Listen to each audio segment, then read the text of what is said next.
Hey everyone, welcome to our small footprint. My name is Nyssa, and if you're new here, we are a family of 8 who live off-grid in Australia. It is that time of the month where I show all the things that I do with all the food that I got in the it was an 8 weekly grocery haul this particular time. So I did my 8 weekly supply run. That was it wasn't the most recent video. I did show the food from just before that as the most recent video, and then I did the grocery haul the time before and the shop with me before that. So if you're new here, I always gain quite a large influx of subscribers with the grocery videos because they must get popped up on the screen for lots of people via YouTube. So thanks YouTube for that. So I always get a bunch of tripping on stuff. I always get a bunch of new subscribers with the grocery haul. So unfortunately I only do them every 6 to 8 weeks. This is fortunate for me because it's a lot of work, but unfortunately I only get that influx every 6 to 8 weeks, but you know, that's what it is. So once I do the grocery haul though, I do videos every few days of what I do with all the food that I get, because that has been one of the ongoing things throughout the whole time that I've done YouTube, and we're coming up to, I think it's 3 years this November that I've been doing it. We are coming up to 5 years on the property, 6 years on the property. 6 years on the property, I think, at the beginning of June. I will mark that occasion somehow. But I think it's 3 years of YouTube in November, so 2.5 years so far. So one of the big things that I always got asked, because when I started doing it, I had already started doing like monthly grocery shops. So I always get asked how we make it work. So what I do is I run videos, and I regularly do a little bit of this spiel at the beginning of each of these videos, but I'm going to try and do a bit more of an extended one on this particular video, and then we'll continue on with the rest. So because I shop only 6 to 8 weeks, we buy fruit and veg and meat in bulk, and it means that something has to be done with it fairly quickly so that it gets used and doesn't get wasted. It's been a learning process. Shopping every 4, 6, 8 weeks is definitely not something you can just on a whim decide to do. You have to be able to have the funds for a start because it's more expensive, but you also have to have the storage facilities and the ability to put that food somewhere in a way that it can be accessed later on in that shopping period.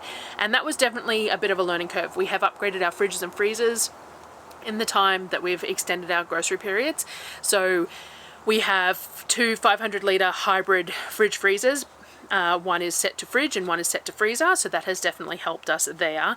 And we also have an upright, like a pigeon pair, it's not a pigeon pair anymore because the fridge died, but it was a pigeon pair of an upright freezer, upright fridge. They now don't match, but we have an upright fridge and an upright freezer as well. So we have plenty of storage, and then I do all my preserving and everything as well.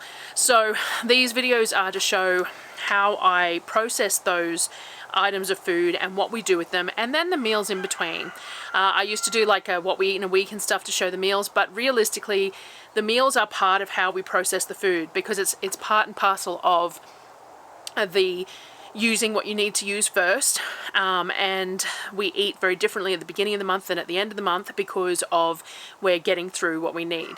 I don't know if it shows on camera, but they're burning off locally, and the cloud, it's a real funny tinge to the sky, but just in case that comes through on video, that's why. It's late afternoon too, like 4 or 5 o'clock in the afternoon, which is what I always end up with. And for anyone who hasn't watched before, I'm out in the garden. I'm underneath. This is my solar structure. I'll try and remember to put a quick picture here of what the solar structure looks like. This is our secondary solar array, and it's at a distance to the house, which has its pros and cons. It means that we get nature noises, and sometimes we get visits behind me from the geese and the ducks. The geese and the guinea fowl and things like that, and our resident turkey. But it also means that we get less of the children and the dog noises being at a distance, but it is a bit of a pain for me to come out here. So I take footage every day of what I'm doing, but sometimes the delay between the footage and getting the videos out is this voiceover. So I do notes up. So I sit there and I watch all my footage and I write out dot point notes, and then I come out here and I work off my notes and I create a voiceover, and then I go back inside, and this evening after dinner I will collate the voiceovers with the footage and make it all match up and then upload it. So the process of getting the footage to a visibility factor is fairly extensive. So anyway, so this is the first video for Well, it ended up being like the 28th, 29th of April, I think, but we'll call this May. So the groceries were at the very end of April, and this is going to be May and most of June that all this food covers. So we'll call this the first video in May for food prep, planning and preserving from that 8-week grocery haul. I have yet to find the best way to market these videos as such, because of course being on YouTube, as much as I enjoy sharing and I enjoy the discussions and the conversations and everything else, it is partly to earn an income, because we live off grid and it is an income that we can earn whilst being on the property, and all the food stuff that I do anyway. So I'm recording that and then using it to make content to earn an income from. So I'm yet to figure out the best way to market these. The grocery hauls and stuff market themselves, and these do quite well. Everyone loves watching them, and I really appreciate all my regulars who watch them and comment, and we have discussions in the bottom and everything else. But of course, most YouTube people like to gain subscribers as well, and therefore potentially gain income. So if you have any hints and tips of how you think that I should market these sets of videos, then feel free to give them to me, because sales and marketing is not really my thing. On that note though, I will say I am a Thermomix consultant. So if you're new here and you haven't realized that, I am a Thermomix consultant. Basically I signed up so I could earn mine for free, but it means that every now and again I sell a Thermomix and I gain the commission from it. Because of that, I also gain a bit of a commission from the Mix Shop, which is the Thermomix like web store sort of thing, but I don't actually get paid my commissions out unless I make a sale of a Thermomix in the month. So if anyone's interested in one this month, please let me know. There is an upgrade for the TM5s at the moment. If you have a TM5 and you'd like to upgrade to a TM6, you get $300 off the cost of the TM6.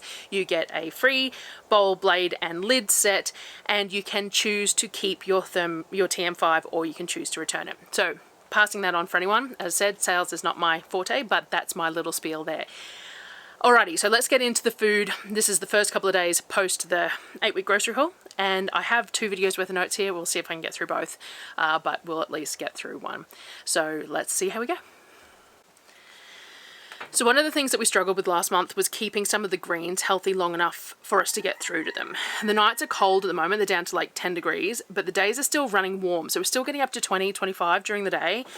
So leaving the broccoli in the styrofoam box doesn't work yet. Later on in the winter, it will. You just add an ice pack to it and it stays quite good in those styrofoam boxes for an extended period of time. But currently the temperatures just aren't adequate for doing that. Last month I ended up cutting the end of the box up for the chooks and the pigs because it got fuzzy, because we just didn't get through it in time, and I was really slack with storing it appropriately. I vowed that I would do better this month. I also scored a big box of green beans, and again, they just don't stay crisp and nice if you don't do something with them to keep them good, so we wanted to work on those. So first up, I pulled all my vegetable containers out of the cupboard. I have some Kmart ones with the removable colander type insert and the vents on top, and I have some VentSmart Tupperware ones. I am missing a bunch of containers at the moment. I'm not sure where they are, but our roof leaks when it rains, so I reckon half of them are inside catching roof leaks and haven't been brought back to my pantry. But anyway, some of the broccoli I just trimmed the ends off, cut the heads in half and the stems in half, and put it into the containers to go into the fridge for later. That way I can cut it appropriately for whatever dish I'm making later on. I had given it a quick rinse and a shake prior to that, and I will wipe out the bottom of the containers if there's too much condensation build up in there. But I do leave the vents open in the containers as well, so broccoli and beans both like the vents open. If you close up the broccoli, it tends to, I'm guessing it gases, because that's that smell of broccoli. If you've got something sealed with broccoli in it, it smells really gassy. So I'm guessing that the gas is an issue. I didn't do any research on that before stating that, but that's what I believe. So open vents is preferable for keeping broccoli fresh longer. The Tupperware VentSmarts do have a little thing on them that tells you like which vegetables prefer closed, half open, fully open, but all that's rubbed off on mine. So I'm making my own assumptions here. I was also cutting it up into smaller florets and sort of julienne sticks for the stems for alternative processing as well as I went along. So I ended up with 2.5 of the veggie containers full of the broccoli, and then 2 big bowls of the smaller cut up stuff as well, and moved on to the beans. I chopped and tailed the beans and cut them in sort of half and put them in bowls. Just moved through all the beans. The children were coming in, stealing some as they went, and I was eating some as I went. I filled a colander insert with the beans and then put a little white vinegar and water in the base and gave the beans a quick sort of 2-minute dunk and rinse before putting the lid on and with the vents open and getting them off to the fridge. Obviously I will wipe out the bottom if there ends up being too much moisture in the container after that, but because I just cut them and everything, I just wanted to give them a quick rinse.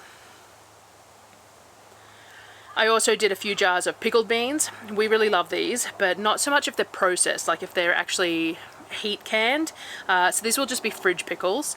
Because of that, I also added some sugar into the brine because they're not going to be allowed to mellow as long as a shelf-stable pickle would. The kids won't be able to help themselves. They'll be eaten fairly quickly, these. So I did a very simple 50-50 vinegar to water mixed using some white vinegar and some apple cider vinegar with about half a cup of raw sugar. Heated it up on the stove to let the sugar dissolve. Sometimes I add like mustard seeds or celery seeds or all that kind of thing to the pickles, but these are mainly intended for the kids, and so I just kept it really super simple. I put some elephant garlic in the bottom of each jar, filled them up with the clean beans I had cut and rinsed. Once the sugar was dissolved in the brine, I poured that over the beans and put a lid on the jar. I ended up being able to fill a third jar with the amount of brine I had made. I left these on the bench just to come down in temp a bit, and then put them in the fridge for the kids to eat whenever they want to. But at least try and let them sit there for a couple of days for that just to, you know, mellow just a touch. I half filled the big Tupperware vent smart with both broccoli and beans as well to go in the fridge, so I've used all the containers I could easily find and fit in the fridge with the vegetables that will stay fresh for me to use straight from the fridge. These containers usually give me 10-14 days of fairly pristine veg, so long as I make sure to get rid of any excess liquid in the bottom. The vegetables were given a clean before going in, and that's a really fantastic amount of time for things to be able to last in the fridge.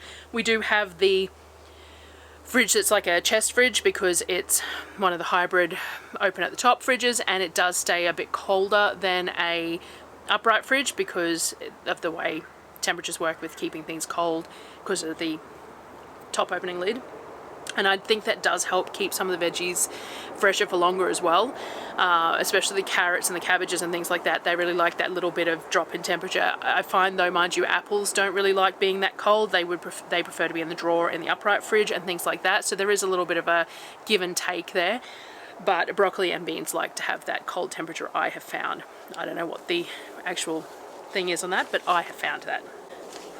The plan with the rest is to blanch the majority and bag them. So I got Darryl to grab me a bag of ice from the service station, which was an added cost here as well, but even with that cost, this frozen veg will be cheaper than the bag stuff that I currently buy. It's $6.50 a kilo for the stuff that I buy bagged, and I got like a whole box of broccoli for $24 and the beans were $18, I think, so you know. I bought a steaming pot up to a boil and put batches into the pot. Now, there was varying listed times that you should blanch the broccoli because I haven't done this before. I have it fairly small, so I only ended up doing about the 1.5 to 2 minutes a batch. It gave it that nice deep colour. It was hot to the touch, warm all the way through while still being crisp. So I called it good. After the time was up, I scooped it all into the ice water bath to quickly stop cooking. I'm not leaving it there too long because we don't want it to suck up all that liquid. And then I placed it onto a tray on a clean tea towel. Ideally, I would have used a couple of tea towels, some paper towel, multiple racks, things like that to get them as dry as possible. But I was kind of powering through a lot and decided that this would just have to do. I kept going with all the batches until it was done. I had to top up the water in the steamer a couple of times and bring it back to the boil, and I did the beans the exact same way. Once I had them all blanched and dried off to a degree, I started bagging them. Ideally, you'd probably flash freeze them on a tray so that they were separate pieces when you're vacuuming them up, making them easier to get out of the bag in separate pieces and stuff, but I don't have the freezer room for that, especially not at this time of the month.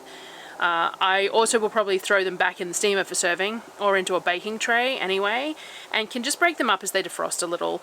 I did them in about 500 gram lots. This makes it easy enough for me to judge the amount I want to use for each meal. I used the Vivor chamber vacuum sealer that I received free for doing a video not that long ago. I've used this for a lot of things. It is very bulky, and I do find that I reach for like the Aldi one if I have just one bag of something to do, but for this kind of thing it's definitely worthwhile pulling it onto the bench and using it to get that really solid seal.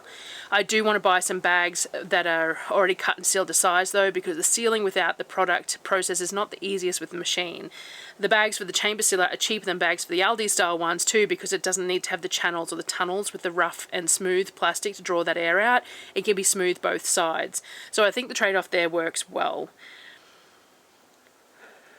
I also cut the bags to a larger size because that means that I can cut the tops off them, use the product, give the bags a rinse, and I can use them for something else. I was bringing a stainless steel trolley home from Mum's that I was going to use it as its like living spot, and then I could put it on the stainless steel trolley with wheels and I could move it in and out of the way as I needed. But we ended up running out of room on the last trip, so next time. So I got them all vacuumed and sealed. I did do a bag of each that I didn't blanch as well. A few people have told me that they don't blanch, they just freeze as is. And if that works, then that will totally cut down on the time needed. So I did a sample of each to give a go. We don't store these long term, it's only for like the 8-week period, and I think blanching is theoretically more important for much longer storage times, so I might find that the unblanched works just as well. And if not, I have plans for making some dairy-free broccoli cheese soup this month, and the kids love a broccoli bake, and slightly soggy broccoli is still tasty with a cheesy sauce on it. So that was day one. Do you know, I have no idea what we actually ate on that day. We would have had croissants for brunch with ham and tomato because I bought the croissants for lunches for that first day or two. But for dinner, I don't have a clue. And there's no footage, no photos on my phone, nothing. So I'm really not sure what we had for dinner that night. Actually, now that I'm doing the voiceover, I do know. We had hot dogs because we didn't have the hot dogs on the day that I came home from the shopping because it was too late. So we would have had hot dogs for dinner, so I didn't show that. The next day was time to start on the tomatoes.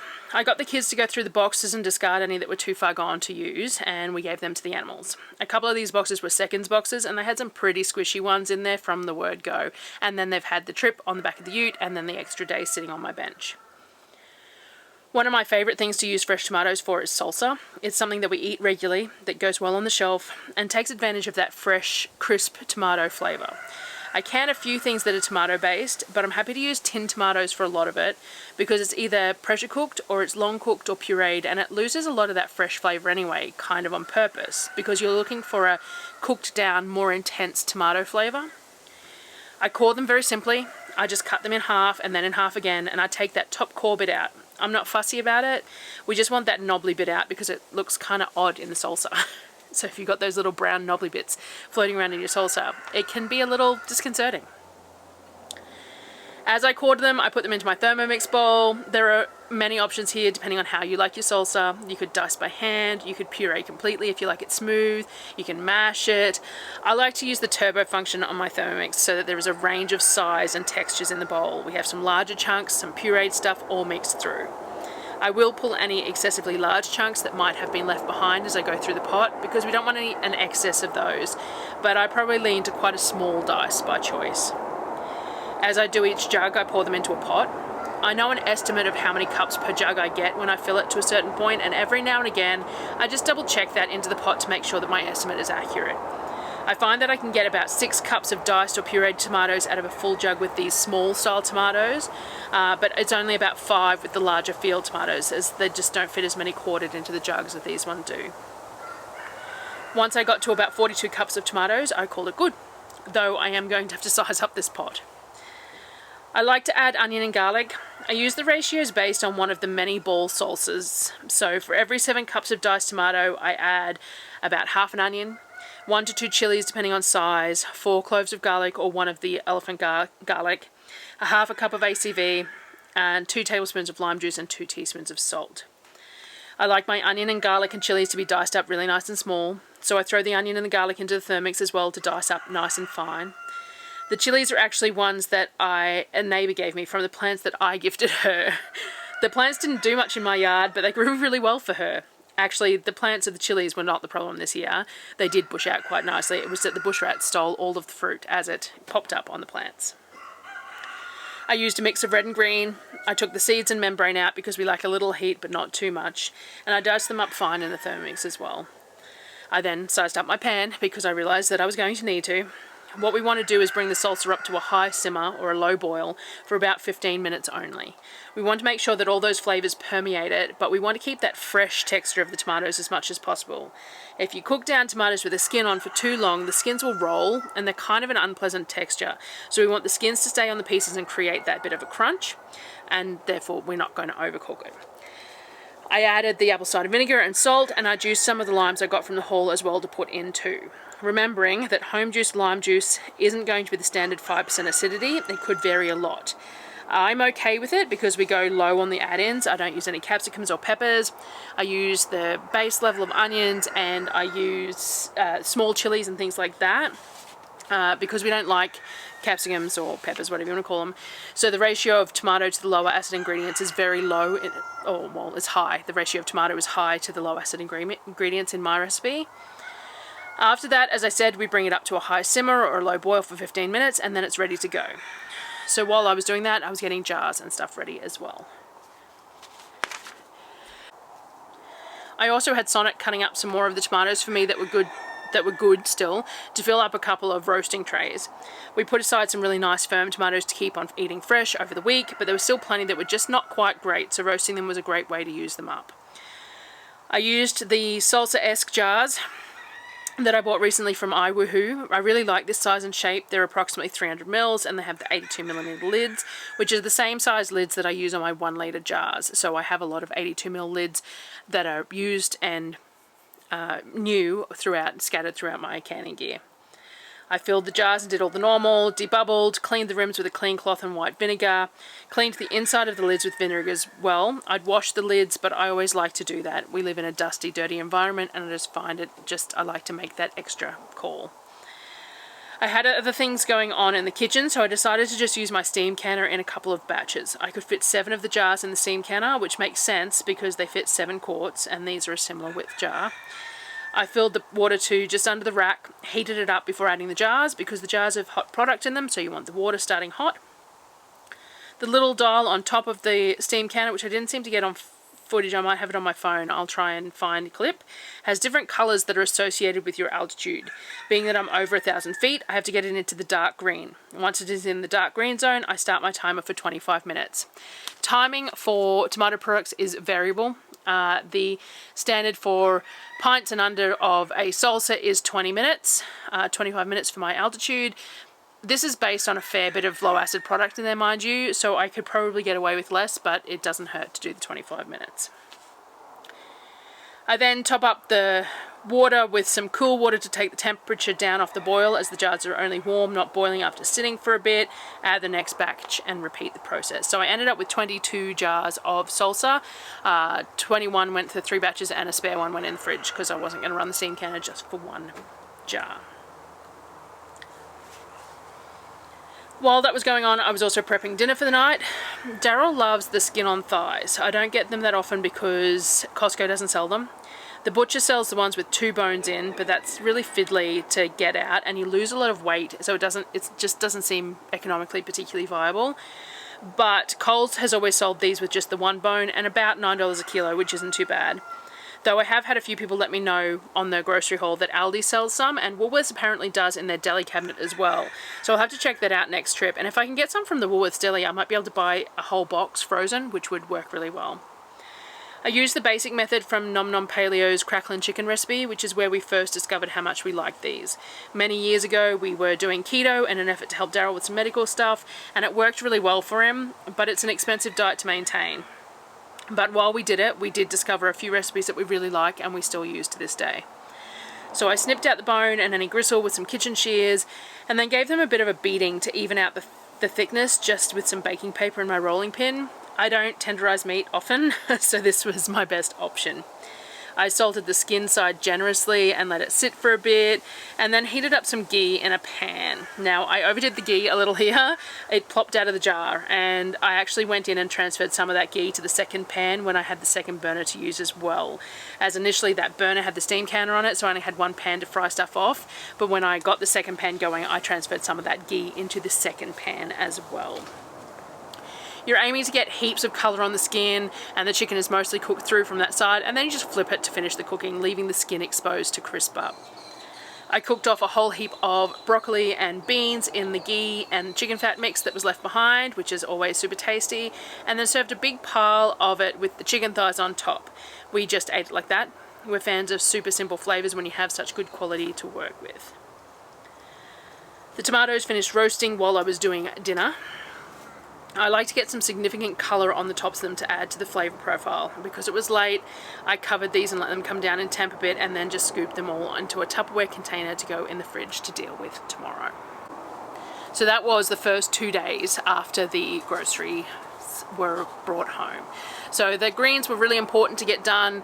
That's one of the first things, that the greens and tomatoes, they're things that go bad really quickly with the fluctuations in temperature out here, and they're things that are fairly expensive. Like, even when they're cheap, they're still an expensive product, and I want to make sure we get full use out of them. So they're things that I try and get to as quickly as possible. Chicken is one of the next things that I work really hard to get through, so that's what I think. There's a bit of that in the next couple of days as well. I do have a little, like a whiteboard type thing that shows the dates of the meat that I've got in the fridge, so that I know what I have to go through before these dates. But I definitely try and do that a couple of days before the, like, use best before dates, because they have also had that transport and then sitting on a table and then going to the fridge and things like that, especially things like chicken. So I am aware of the dates on them, and I try and make sure that I get them done in a decent amount of time as well, so that we make sure that we get that used and not wasted either. The chicken drumsticks and wings and stuff that I bought, we stuck straight in the freezer that night. So they're all good to go. It's just the thighs and the pork roasts and the beef trim, which is vacuum sealed, so it lasts for ages in the fridge and things like that. But the actual marinated chicken legs and the split chickens, all that sort of stuff, we just stuck straight in the freezer that night. So I don't have to worry about them, and they will probably pop up more later in the month, because the point is to get through the stuff that is there in the fridge, and I use some of it whilst, you know, putting stuff away, and then get into that other stuff later on in the month. So, but anyway, thank you for joining me again today, and I will see you guys on the next video. Bye guys.